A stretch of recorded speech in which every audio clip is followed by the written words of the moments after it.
सास का घूंघट। ये है देविका। देविका पढ़ी लिखी और मॉडर्न लड़की है, लेकिन उसकी शादी ऐसे परिवार में हुई है जो गांव में रहता है। भले ही ये 21वीं सदी है, लेकिन देविका की ससुराल वालों की सोच वो तो 18वीं सदी से आगे बढ़ी ही नहीं। आइए जानते हैं क्या होगा जब शहर की पढ़ी लिखी और मॉडर्न लड़की फंस जाएगी संकीर्ण मानसिकता वाले माहौल में। सागर, ये तुम्हारे गांव में सबने इतने लंबे लंबे घूंघट क्यों कर रखे हैं? और ये सब मुझे इतना घूर घूर कर क्यों देख रहे हैं? अरे यार, तुम भी घूंघट कर लो ना, इसीलिए तो देख रहे हैं सब तुम्हें। कम ऑन सागर, मैं घूंघट नहीं कर सकती। तुम्हें पता है ना मैं कौन हूँ। लेकिन देविका, मेरे पिताजी, चाचा जी, बड़े भैया और जीजा जी ने तुम्हें बिना घूंघट के देख लिया ना तो बहुत गुस्सा होंगे और न जाने कौन कौन से फरमान सुनाएंगे। घर चलो, देखा जाएगा जो होगा। सागर देविका से कई बार कहता है कि वो घूंघट कर ले, लेकिन देविका सागर की नहीं सुनती और अपने ससुराल के दरवाजे पर पहुंच जाती है। जब देविका वहां पहुंचती है तो देखती है कि उसकी सास बिमला, चाची सास कम्मो और जेठानी सुजाता ने लंबा सा घूंघट कर रखा था, पर उनकी ननद वीना ने घूंघट नहीं किया हुआ था। लेकिन हाँ, उसने सर पर सलीकी के साथ दुपट्टा जरूर ओढ़ा हुआ था। सागर अपनी पत्नी को सबसे मिलवा रहा होता है, तभी सागर के पिता जोगिंदर बोलते हैं, सागर, तूने बहू को इस घर के तौर तरीके नहीं समझा। हमारे घर की औरतें बिना घूंघट के किसी पर आए मर्द के सामने नहीं आती और तू इसे ऐसे ही ले आया। पिताजी, मैं समझा दूंगा। वो नई नई शहर से आई है ना, इसलिए उसे पता नहीं है। सागर की बात सुनकर उसके चाचा जी महेंद्र बोलते हैं, ये बात तो तुझे गांव में कदम रखते ही अपनी बीवी को समझानी चाहिए थी। हमारा गांव में बहुत नाम है। तेरी बीवी ऐसे गांव भर में घूमेगी तो क्या इज्जत रह जाएगी हमारी। ये बोलकर जोगिंदर और महेंद्र वहां से चले जाते हैं। शाम को घर की सारी औरतें खाने की तैयारी करती है। खाना तैयार हो जाता है, लेकिन घर की कोई भी औरत खाना नहीं खाती। बहुत रात हो जाती है, तब देविका कहती है, सासू माँ, खाना बने हुए तो देर हो गई, रात भी बहुत हो गई है, हम लोग खाना क्यों नहीं खा रहे हैं? अरे बहू, ये क्या बोल रही हो? हमारे यहाँ घर की औरतें तब तक खाना नहीं खाती जब तक घर के मर्द खाना ना खा ले। लेकिन इतनी देर हो गई, आप सबको भूख नहीं लग रही क्या? तभी देविका की जेठानी सुजाता कहती है, लग तो रही है, लेकिन यहाँ की यही रीत है, ये निभानी तो पड़ेगी ना। भाभी जी, ये रीत नहीं है, औरतों को प्रताड़ित करने का एक तरीका है। अगर इस घर के आदमी पूरी रात नहीं आए तो आप पूरी रात खाना नहीं खाओगी क्या?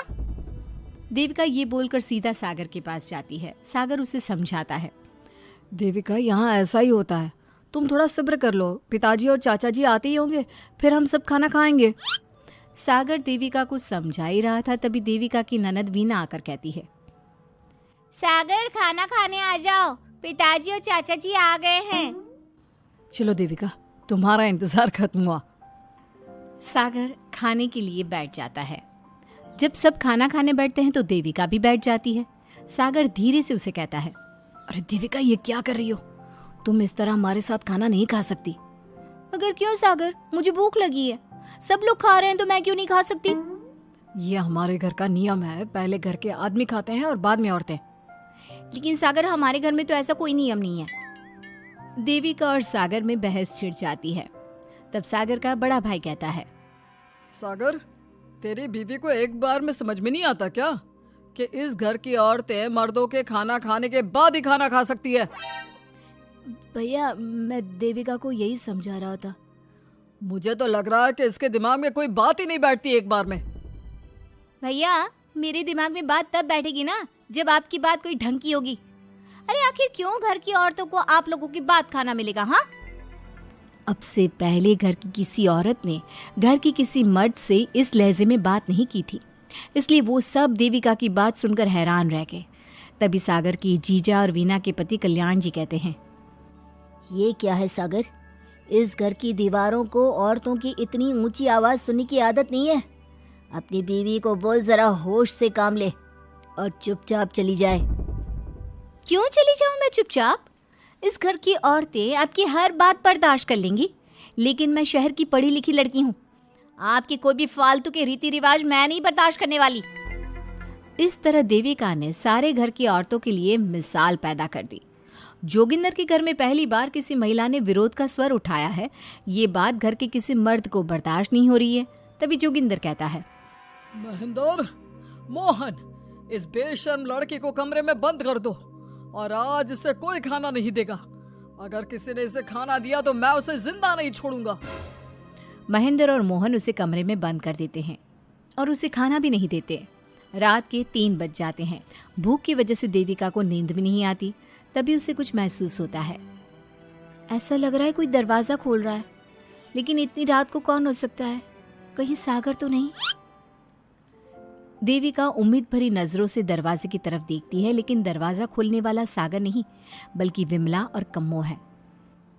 माँ जी, चाची जी, आप दोनों? बहू, ये ले, हम तेरे लिए खाना लाए हैं, खा ले।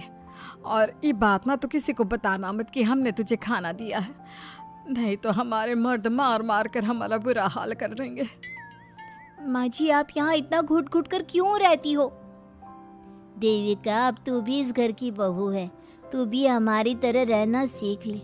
इस घर के कायदे कानून अपना ले।